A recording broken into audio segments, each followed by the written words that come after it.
زندگی کی تنظیم اور آرگنزمز۔ زندگی کی تنظیم کیسے بنتی ہے؟ سیلز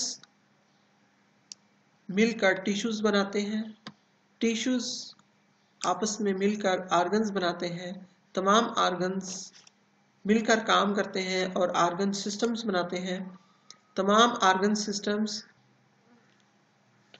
سسٹمز مل کر ایک جاندار یعنی آرگنزم بناتے ہیں۔ تو یہ زندگی کی تنظیم ہے۔ سیلز آپس میں مل کر ٹیشوز بناتے ہیں، ٹیشوز گروپس کی صورت میں مل کر آرگنز بناتے ہیں، آرگنز ایک جیسے مختلف آرگنز مل کر آرگن سسٹم بناتے ہیں اور مختلف آرگن سسٹمز مل کر آرگنزم بناتے ہیں۔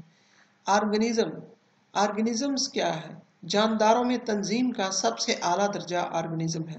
آرگنزمز مختلف آرگنز اور آرگن سسٹم کا مجموعہ ہوتا ہے جو باہمی رابطے میں کام کرتے ہیں۔ اگر جسم کا کوئی بھی سسٹم کام کی سر انجام دہی میں ناکام ہو جائے تو ایک زندہ آرگنزم مر بھی سکتا ہے۔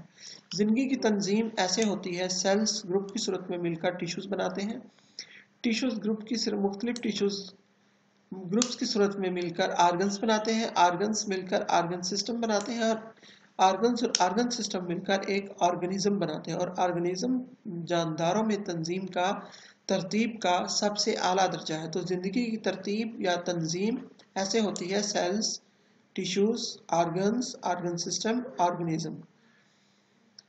آرگنزم مختلف آرگنز اور آرگن سسٹم کا مجموعہ ہوتا ہے۔